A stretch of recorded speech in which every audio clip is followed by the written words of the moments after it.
Good morning, everybody, or good afternoon, depending on whereabouts in the world you are calling from. Thank you very much for your time this morning. We're here today to cover off a very interesting topic that's close to Spendy's heart around bridging the decision gap. I don't know, actually, I'll start with a question perhaps. If there are any of you on the call that were at the Digital Procurement World Conference last week in Amsterdam, do let us know.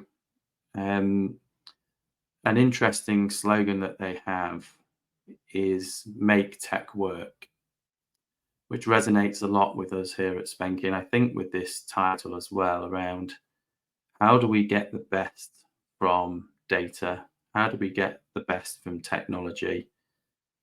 And the part that, of course, people and process play in that. And we're going to be covering off, the importance of people and process as well as the technology as we go through today. So the webinar is going to run for around half an hour, 40 minutes. So I hope that time is good for you. We're going to start with a very quick introduction. So myself, I'm a co-founder of Spenky. I'm super interested around the world of Gen AI and machine learning. I think we're at a really exciting time as procurement professionals in terms of the technology now is becoming really quite compelling. We started life as a spend analytics platform 3 years ago. We're well beyond just analytics now. I'm going to showcase some of these really exciting features with the use of machine learning and GI, and I'll try not to get too technical. So I'm not a technical person, and I'll keep this really focused on, how do we generate value for our customers, and how do we solve those problems? One of which is, making decisions based on data. So thank you all for your time, and I'm looking forward to a really exciting and hopefully interactive session. So we will pause throughout the session if you want to throw in comments on the chat or on LinkedIn. We have Babita, who is moderating this event for us, and we'll do our best to try and answer them real time, or towards the end. We've got a bit of a panel discussion between myself and Akshay. So very nice to meet you, and I'll just hand over to Akshay to make a quick introduction. Thank you, Alex. Good morning, good afternoon, everybody. Super excited to be on this forum alongside with Alex. I am also the other co-founder working along with Alex on this Pentkey journey. I'm quite passionate about using data and factual information to drive decisions, and we would like to showcase you today how data and meaningful insights can change your lives in your role, either as a procurement professional or as a business leader within your organization. So thank you very much for joining. Over to you, Alex.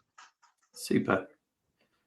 And forgive me, I'm not sharing full screen at the moment, and that's deliberate because I intend to scribble as we go through. And just before we sort of dive into some of the solutions and the how, just going to pause a second around, what we're really trying to achieve here is help execs make smarter spend decisions. So we're very much a spend focused company. And not only that, but democratize the buying process. So enable less experienced procurement professionals to just do a better job. Often, the majority of those buying decisions are done out in the business, and how do we empower those that perhaps don't have 20 years of procurement experience to mitigate risks when engaging with suppliers, and effectively generate value from those relationships. So the problem that many execs have, so without stating the obvious, right, we've all got poor time. There's a lack or stretched resources, and ultimately, costs are rising at the moment. Inflation is obviously big. We've got these cost bases that have been built for growth, and perhaps growth has slowed, but the cost base remains static. And effectively, we've got companies with profit warnings, we've got earnings that are eroding, but we still have the same set of tools that we've had for the last 20, 30 years, or spreadsheets. And at one point, I think that is often overlooked is, the guys that are selling to you are experts. They perhaps have a team of 1 or 2, 3,000 people that are trained in selling, and they have all the systems and all the analytics in the world to help them with that selling process. And when you're, perhaps only buying once or twice a year, you're at a massive disadvantage. And I don't use the word exploited lightly, because I see it time and time again where, we're on the back foot, we're on supplier terms, and we end up signing an agreement that effectively puts us in a very vulnerable position almost from day one. And that's the sort of risk mitigation that we're looking to to manage, really, and bring back the control to the buyer. Making sense, so who are Spenky? We're all about disordered data, and that data, it can often be referred to as, resting IP. And I like this term because it's just sat there. So at the moment, it's in your ERP system, or it's in your contract, or it's in your invoice. So, contracts and invoices play a big part in what we do here at Spenky. A question for you: do any of you have up-to-date contract lifecycle management systems, and is the data within those contract lifecycle management systems useful? Let us know in the chat. The reason I mention this is often our customers have, wonderful contract lifecycle management systems, but the data entry to those systems, they rely upon a human, and therefore, again, we end up with a lack of consistency, and most of the time, just data missing within these systems. So we're going to touch on, how powerful that can be when you start to take that data from documents that's perhaps unstructured, take that data from your ERP systems, and combine this. And I really like this statement. This is a recent statement from a financial services proof of value, and we're going to talk about a proof of value towards the end. But how many of you on the call could tell me the cost of doing nothing? Let us know. What happens if you sit there and do nothing this year? And it's quite a powerful question. So we looked at just 1% of contracts. So it was a sample of 20 or 30 odd contracts for an FS customer. And we were able to flag auto renews, look at their retail price index plus a percentage cost of living adjustments, and calculate that in this instance it was £86,000 just across 20 contracts, the cost of doing nothing. We're now actually analysing 2,000 contracts for that client as a result. So, and the likelihood is the cost of doing nothing will be proportionate, and it will be in the region of about 8.6 million. So there are lots of triggers, that wasn't in their contract lifecycle management tool. It didn't tell them what the cost of doing nothing was. They didn't know the auto renewal dates, and they didn't know the percentage increases and so on. So again, it's there. as resting IP, but it's often not known. And really, Spenke and technology, so it's not just Spenke, but technology today, and I will talk a little bit around, Gen AI and machine learning, but it's available now. We can extract value in minutes from your resting IP, whether that be your, like I say, ERPs, etc. So I'm just going to pause for 1 second. Let us know if there are any comments or questions. Before I sort of drill down now into, bridging the gap, how do we get closer to a decision? So I'll get a little bit technical, so forgive me for a second, but what we start with is often data that's unstructured or structured. We want to get information, and we want to move from information to knowledge, and effectively that knowledge to actionable insights. Actionable insights means that I can make a decision and decide what to execute.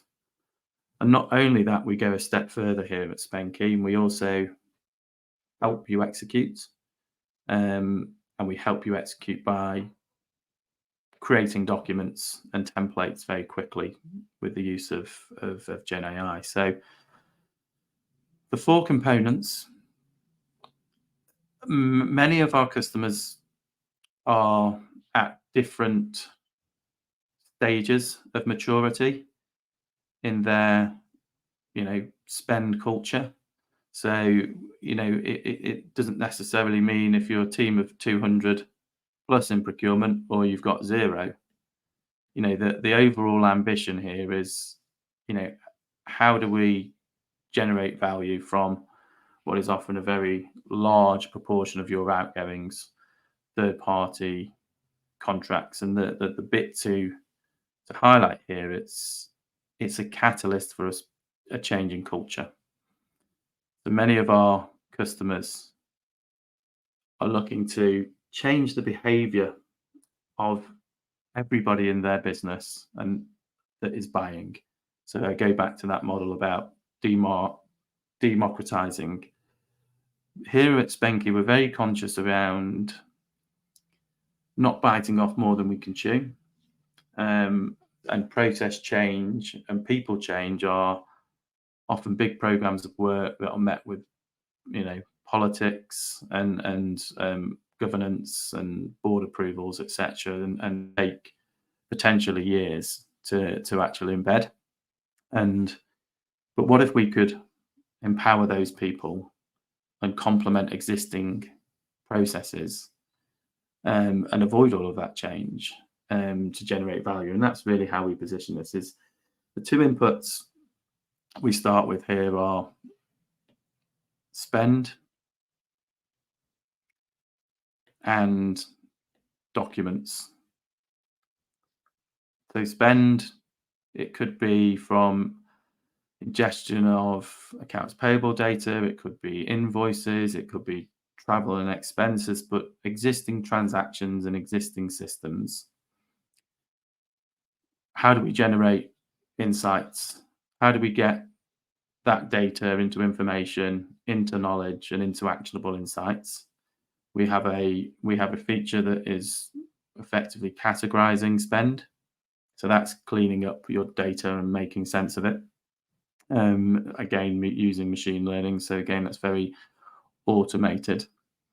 And we have a technology for extracting insights from documents, and we're going to show you that in a bit more detail. But at its highest level, how do we get more granular insights and quickly? Historically, very manual. Often you wouldn't go beyond the top 20, and you'd leave a lot of value or risk on the table by only focusing on those strategic suppliers. So it's about being rigorous, leaving no stone unturned, because we can automate, so we can scan 10,000 contracts in half an hour. That is, or tens of thousands of invoices, or millions of spend transactions. So there's a hell of a lot of technology that's available now that means we can get lots of granular insights.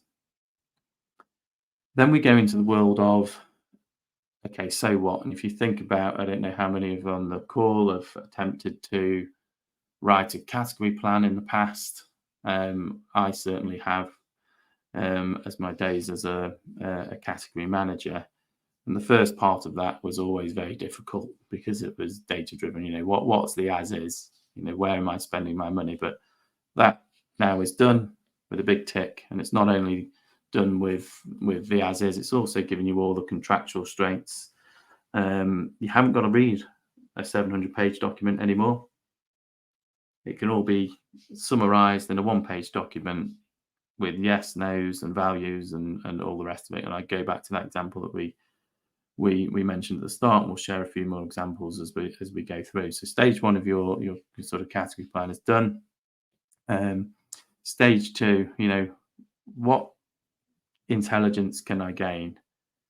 And again, this used to be a very manual process. And what we've done here at Venki is bring all of this into our platform.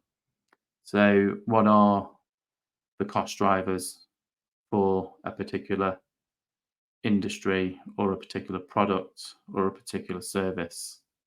What are the macro factors, the strengths, weaknesses, opportunities, etc.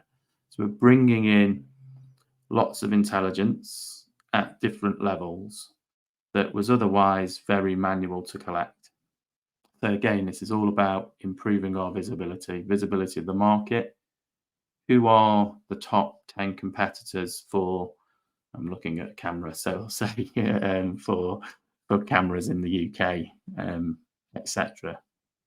All of that information now is on our fingertips. And then, so this is a big data play. And I think the reality of it is spend analytics on its own, just not very compelling and not very interesting, and doesn't get you close to a decision without an expert. Yes, if you've got that expertise to make sense of dashboards, then you can, get close to a decision. But with documents and market intelligence, it starts to become very compelling and even more obvious. So taking into consideration all of those inputs, how do we keep it very simple and, move away from, flagging problems? Execs, from my experience, they already know they've got loads of problems. They don't need somebody to tell them. They don't need a dashboard to just highlight it. They've got no time to fix them anyway. So, let's move away from flagging problems. Let's provide the answers. What's the answer? What do I need to do to move the needle on my targets, whether that be mitigating risk, compliance and regulation, and so on? And that really is the focus. If we can provide the answers, it's a lot easier to make a decision. A lot easier to not only make a decision on external conversations, and this is really important to note, but the decisions are internal and they're also external. So, what projects should we prioritize? What is the business case? What's the ROI? Write me a business case. Write me a request for proposal. All of this now we can do at the touch of a button. So it's going to enable better conversations with our suppliers, so negotiations, and I talk about making the less experienced buyer less vulnerable. but better in line internally. And a good example of this is a recent project where we kicked off it was a cost reduction exercise in this instance. It was all backed by data. It was all backed by recommendations.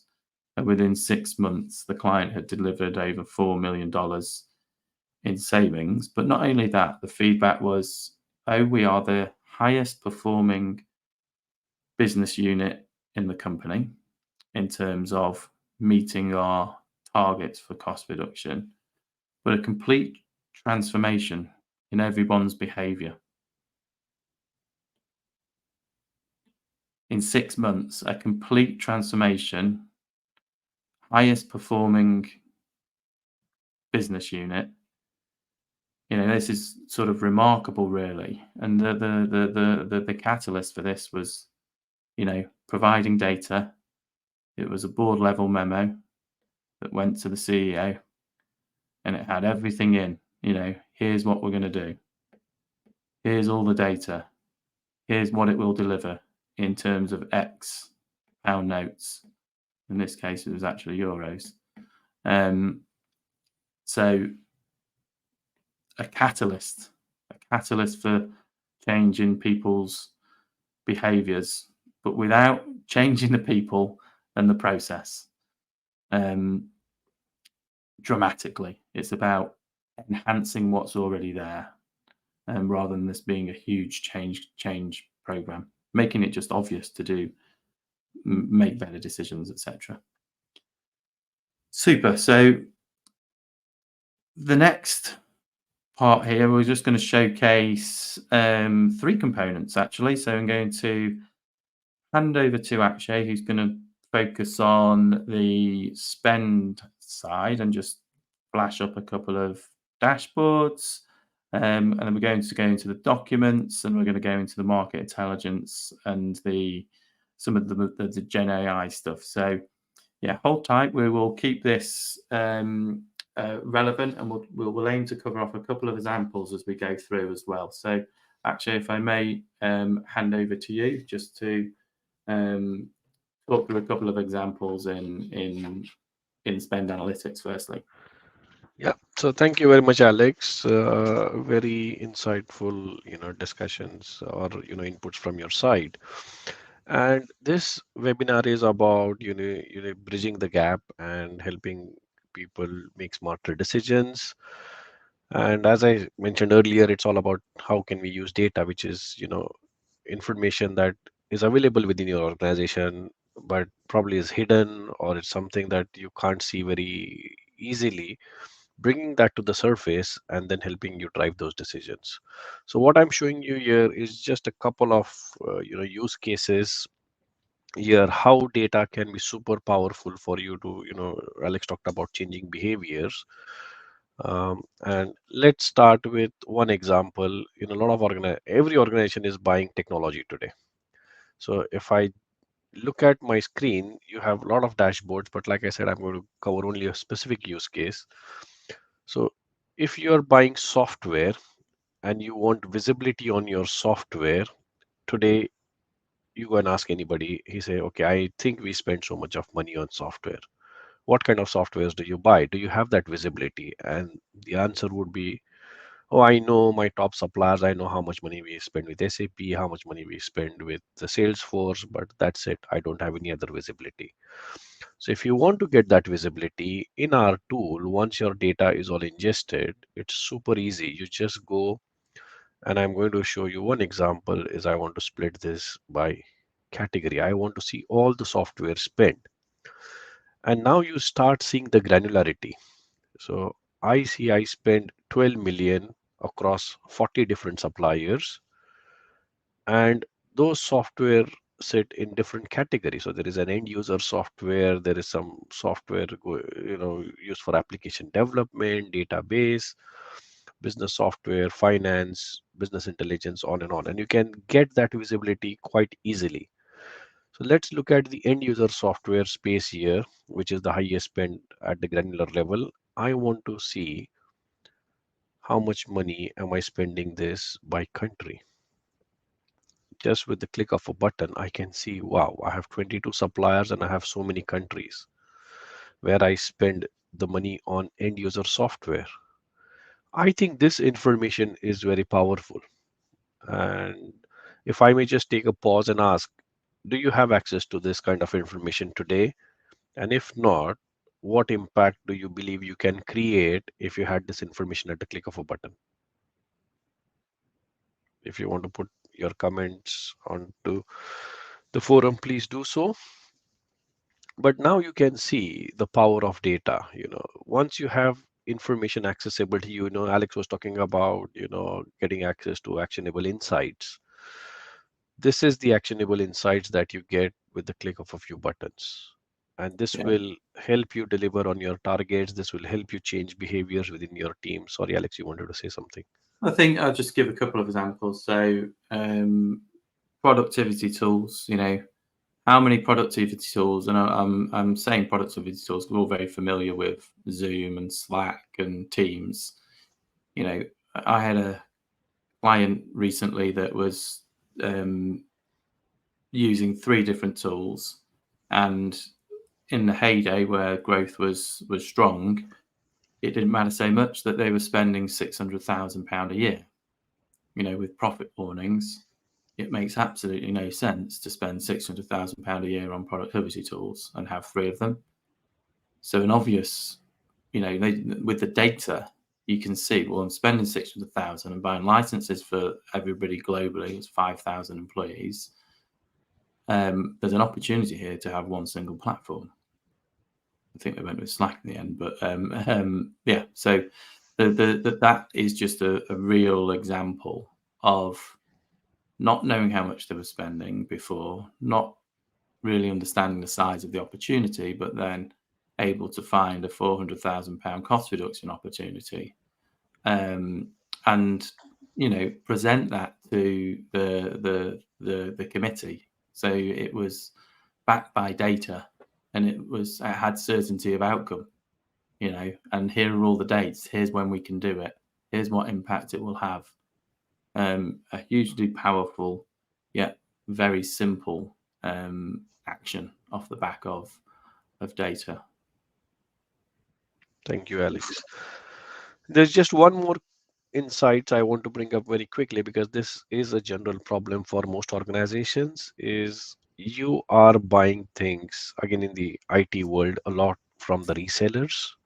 And if you just want to understand with whom and what kind of services you're buying from Amazon, as an example, AWS is classic example. You can see that just by typing information. Once you have all the data, it becomes so much easier. So across which regions and which suppliers am I buying stuff? Again, super helpful, because a lot of times people think they are buying, let's say, in the current world, cloud services only from one supplier, but you will be amazed to find out it's just not one supplier. You're buying it through several resellers, sometimes on people's credit cards, P cards.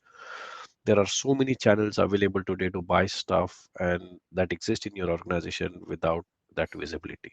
So this also is super powerful way of looking at data and driving those decisions. With that, I'm going to hand it back to Alex. If Yeah. any questions, please. Again, I'll just cover off a bit of an example there with a client who this was around airline travel, and they were spending well, it's about 60 million a year, so it's a big client on travel and expenses, and the large proportion of that was on airline. And we ingested data from 4 or 5 different sources: SAP Concur, bank, corporate credit cards, P cards, etc. You get where I'm going.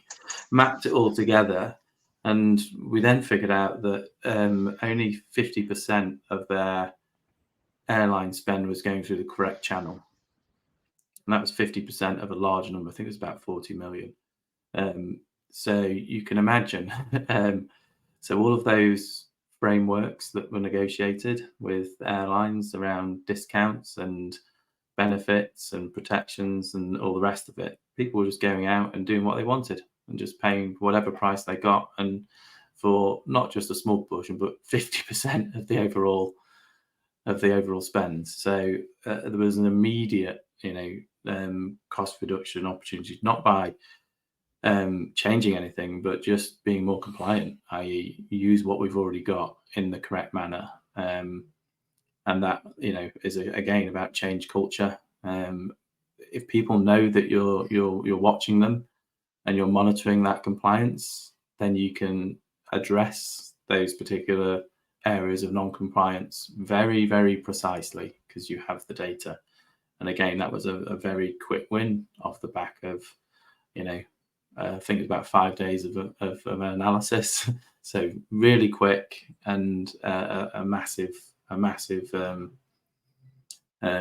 opportunity for compliance and cost reduction.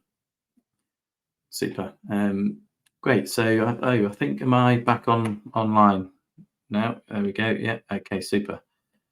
So the reason I'm showing you now a slide is, one, I think it's easier for me to talk over, and I want to highlight some of the use cases. So here at Spenky, we're one of the first companies to have paying customers using our Gen AI features, and our so we have built technology that can scan through any document and not only extract data but also make it searchable. So there's a few. I mean, you can't see it very well, so I will voice over it. But we can pull what we call metadata. So metadata is whatever you want it to be. Here are some examples from contracts, right? Well, what's the supplier name? What are the payment terms? What are the cost of living adjustments? Do they have EU model clauses, etc.? And you can say yes, no. You can actually pull it out. It's 3% or it's a date. So you can see the ability to be able to get that data and put it into a structured format, and then be able to say, okay, well, these are the conversations that we need to have this year because these are the risks that we need to address, or the working capital that we want to address. And we talked about the cost of doing nothing, working capital. These are all very, very easy to implement when you've got the data, because you know what you need to focus on.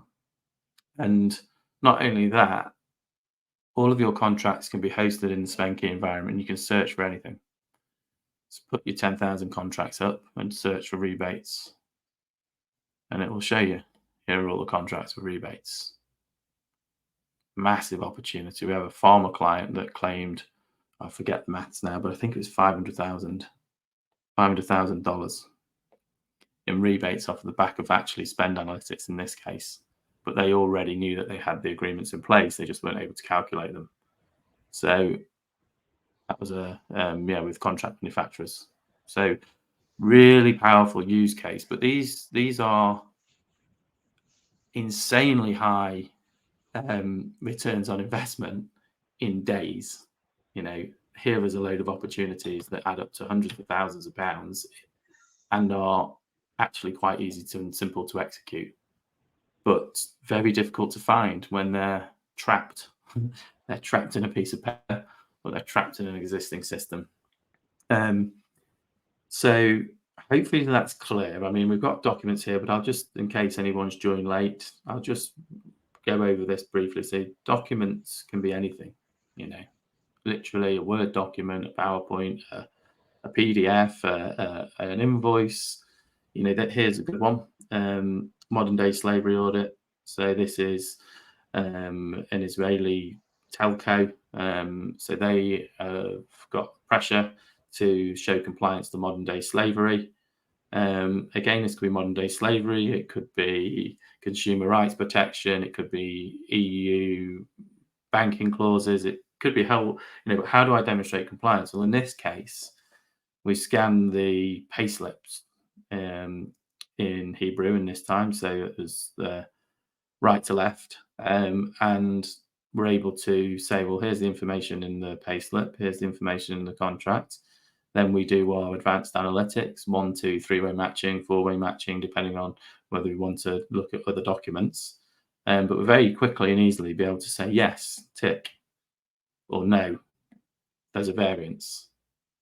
And that's a huge problem for lots of organizations is how do I ensure my compliance to this obligation? I think we talked around, yeah, I'll do this one. So this one I haven't mentioned yet. So this was more around, let's just call it duplication of invoices and variance to contract. So very similar, right? We're comparing two documents.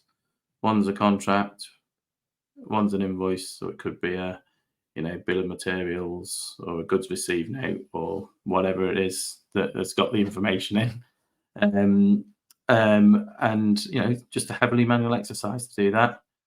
And the returns on just find a few duplications, and you've paid for the tool 10 times over. So really simple use cases. There are infinite number of use cases. We're providing the technology to be able to execute those use cases very, very quickly. And by default, we're very focused on supplier and cost, but that's not said. I've got conversations in at the moment where we're actually looking at customer sales contracts. So in the world of due diligence and M&A, how do I understand the robustness of my sales contracts? Huge use case. How do I also understand the robustness of my employer contracts? Where are my risks? I'm making an acquisition. I've got days, and I want to understand, are these contracts robust enough for me to place my bets, so to speak? So bringing all of this data to the forefront, so you can execute with confidence, make decisions with confidence. So I'll just pause for a second. We're going on to the next slide. So everything I've talked about so far is live and accessible. The two features that I'm going to talk are mainly available, I think, in early next year. So it's around January, February. So not far off at all, but which is why I wanted to showcase them. But the Spenky Assistant, going back to what do I wish I'd had when I was a buyer? I wish I had a repository of documents and that somebody could write those documents for me. So apologies, it's very small here, but I'm going to, can you generate an RFP for me? Click a button, just one click. So you have to remember what we've got here. Before we click this button, this is highly personalized. So we've pulled the contact from the document, the contract. We've also got, and I'm going to perhaps I should have started with market types, but we've got all of your resting IP all structured, all at our fingertips. So these documents become highly personalized to you as a company. Generate me a termination letter for this supplier. And there are hundreds of these, by the way. I've just talked about a couple of popular ones. Touch a button, document writes itself. All of a sudden we can start to democratize these buying decisions and the execution of it.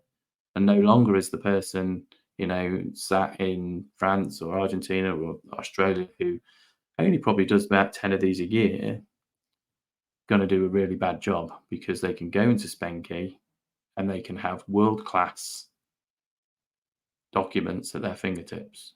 World-class documents at their fingertips, written for you and highly customized. The next piece is really the input into this as well is, and I did touch upon this earlier, but I'll reiterate for anyone who's joined a little bit late, what are the primary cost drivers? Giving those,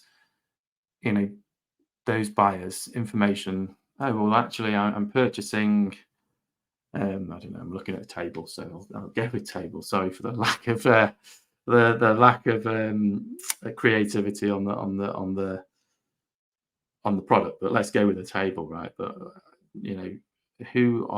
what are the primary cost drivers for a table in Europe, a marble table in Europe? Well, actually, it's freight, it's materials and labor. At a guess. But is the buyer thinking about the freight? Are they thinking about the import and export duty? Imagine if there's a tool that just flagged, these are the 4 things you need to consider. When all of a sudden the cost of the table is irrelevant, it's all about import, export duty and freight. Something which they may have missed.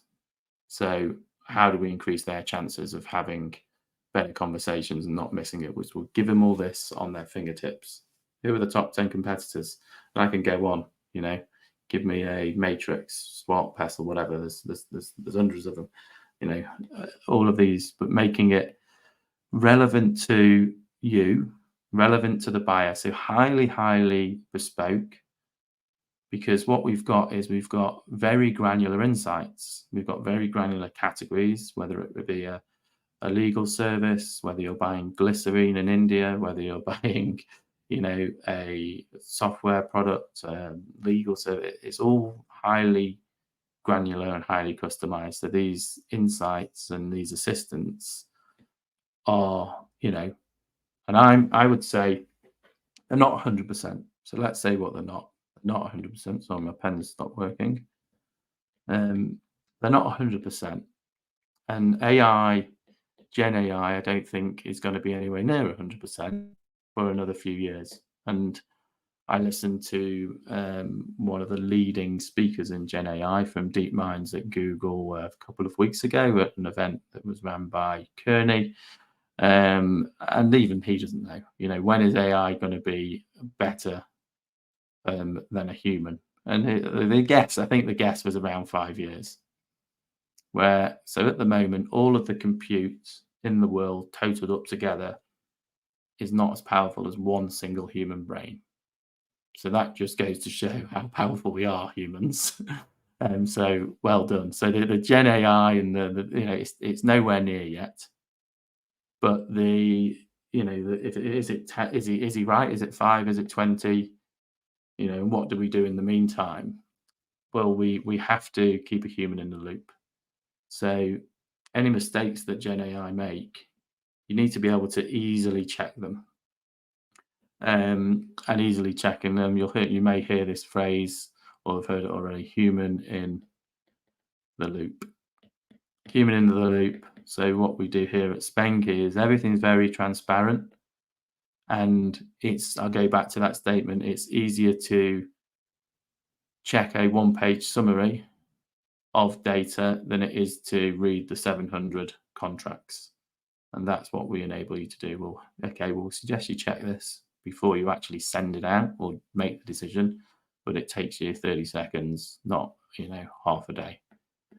And that's really what Gen AI is doing, is freeing up time so that we can spend time and space on the stuff that really matters, rather than being completely preoccupied with gathering data and all the rest of it. Super. So, I mean, it's a wildly exciting space, this is, guys, and it's here. It's here now, and available. And I think the sooner businesses start taking advantage of this and learning the pros and the cons and the nuances, then the further ahead you'll get very quickly. Super. So, right, panel discussion. Actually, I think you're live now. You and Yes, I were I am. going to perhaps address some of the frequently asked questions, and just maybe I'll start with reiterating the title. We've covered off a lot of stuff here today. Bridging the decision gap, procurement's most pressing challenge. We've talked about some really advanced stuff, but effectively, procurement is very simple. but it's just not easy. So, um, actually, bridging the gap, the decision gap.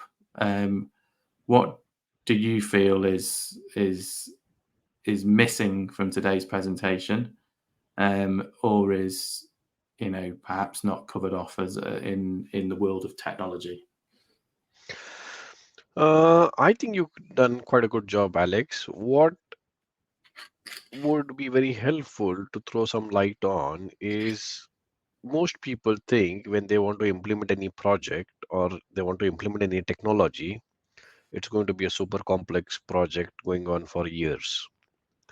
And I think what we need to touch upon here, whatever we have shown and whatever we are proposing, is not a time consuming activity for our customer, doesn't require a lot of their management overhead.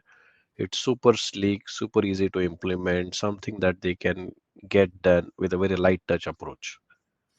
Yes, very good question, and a very popular one. So I'm going to start with 3 points. So IT security, data residency.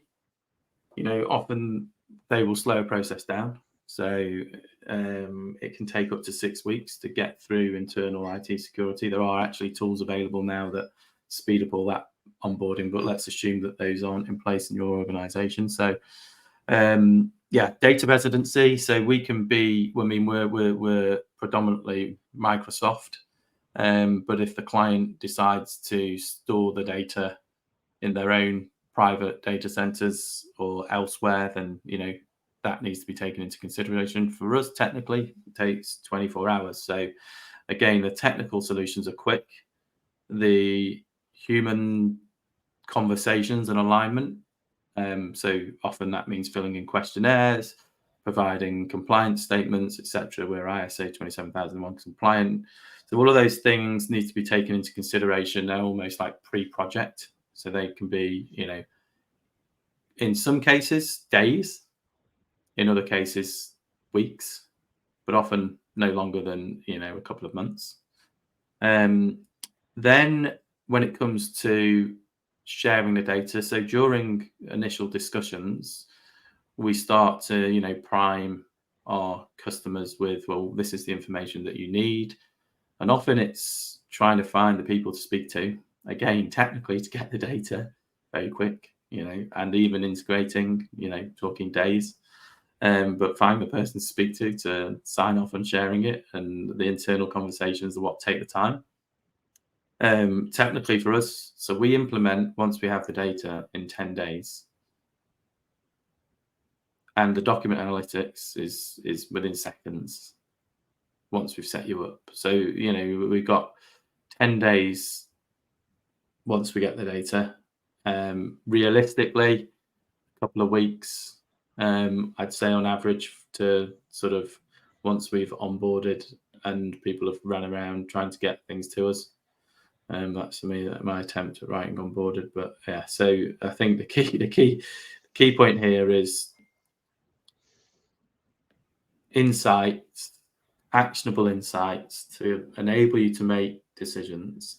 And these are compelling, so not just spend, but documents, comparisons, matchings, variances, advanced analytics, any language, any currency, any system. So, there's no barriers to entry anymore, guys. It's super quick. And we don't have to go back to the old days where, projects took 6 months and cost hundreds of thousands to deliver. We have a nominal setup fee, and we are up and running in 10 days. So good question, actually. Anything else that you would like to raise, either macro level thoughts or questions or something relevant to the product? Again, the general theme, what I have heard from a lot of our customers and people we speak to, is they're always worried about, okay, is this just some layer of, dashboards, or is there any kind of intelligence, or we talk about AI, but what is the AI? My data is poor. I don't have good quality data in my organization. My processes are broken. I have 30, 40 people doing, accounts payable, data entry. Will I get valuable insights despite the fact that I don't have good quality data? How do you guarantee that? I think that's the question I would like to answer here through you. So the short answer here is we're effectively creating a lot more data points. So your data perhaps is unstructured, unclear, unclean. So we're using technology, if you like, but that technology is effectively creating clean, consistent, and complete. So no longer is stuff missing. This is all sort of net new. So it's stuff you didn't really have before, and we use our publicly available sources. It's like a whole bunch of research and enrichment and cleansing and mapping, all that goes into this. So to answer your question, if you run a business intelligence tool over your existing data, I mean, I just wouldn't bother, because all you're going to get is probably stuff that you already know and really bad dashboards with very little insights, which might give you, it might give you something. So, by all means, I'm not saying that it will be completely useless, but if you want to get closer to a decision, it's got to be compelling. It's got to be granular. You've got to be able to slice and dice it. And it's got to be able to slice and dice. It's got to be mapped. It's got to be easy. Because if you're going to, put a board paper together and say, right, I'm going to go and sign off on 20 million cost reduction in the next 12 months, you need to make sure that everything stands up. You don't want to run that project, get a few weeks in and realize your data's all wrong and your dates are all wrong and all the rest of it. So, yeah, just running down. There's a bit of a myth that we're just dashboards. We're, couldn't be further from the truth. There's a lot that goes on before we get to, and really, there's no IP in the presentation layer. So anyone who's technical, there's no IP in it. I mean, we use Microsoft Power BI. You can use Click. You can use Tableau.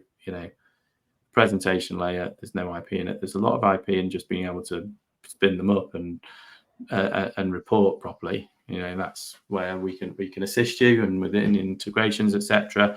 And I would probably say that the world now is moving to dynamic dashboards, and the world does include Spanky. So in several weeks' time, you can, the dashboard doesn't have to be static. So let's say you've got a pie chart here, your trends here, you've maybe got a bit of a water flow here. The way we're moving is this dashboard will write itself. So you can input with text, write me or show me the costs for, I'll go with tables, sorry, tables in UK in XY format. And this will just no longer be static, and it will populate itself with the information. So again, the visualization piece is ever changing, and now customers are sort of demanding that flexibility. Well, I don't want to have to keep coming to SpendKey to get reports tweaked. I'd like to be able to tweak things on the fly. So agility in this uncertain world, right, is absolutely paramount, and that's something that's front and center with our products.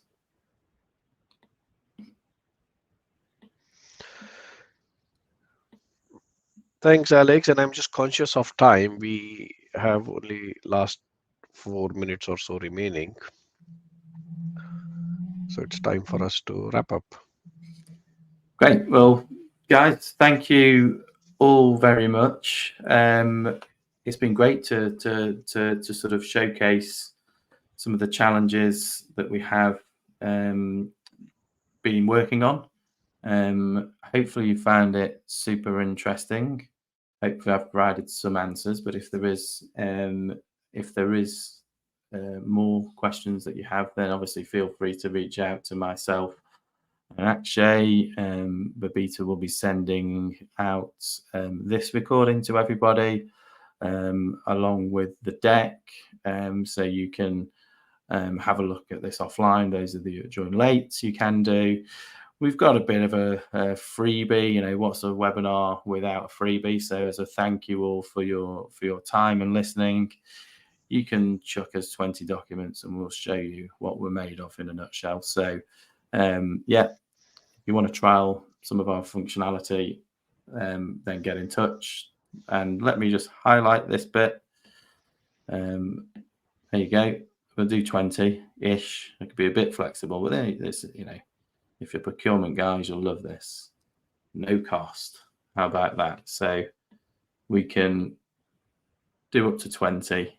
And our metadata points. So if you're just thinking now, oh, I'd love to get 20 contracts analyzed by Spenky, we will share with you the metadata point. Oh, I don't like that red. That's a bit jarring. We'll share with you the might be stuck with it. There you go. The 20 metadata points, and you can share with us the 20 contracts. We'll obviously sign NDAs and all the rest of it, but and we can then revert back with the output. Have you got? And some of those outputs might be EU model clauses. They might be cost of living adjustments. They might be, you know, could be yes, no, or it could be here it is. It could be dates, auto renews, etc. If you think that's interesting, you want to trial it, as again, very quick, nothing technical here, and we can turn that around free of charge. There's a little bit of a way to get to know us and a thank you for attending this webinar. So thanks, guys. Our contact details are there, but you'll get an email. And yeah, just feel free to reach out if you have any questions. So thank you very much. Actually, if you wanted to say any final closing remarks. No, I hope we have delivered some insights and some value for your time. So thank you very much for your time. I really appreciate it. And like Alex said, we are here. If you need to reach out to us, please do so. Even if you don't want to take that offer, for example, if you just want to come and have a chat with us, then we always love to talk to people. We love the human element and always happy to chat and understand what you're doing and what your challenges are. So thank you.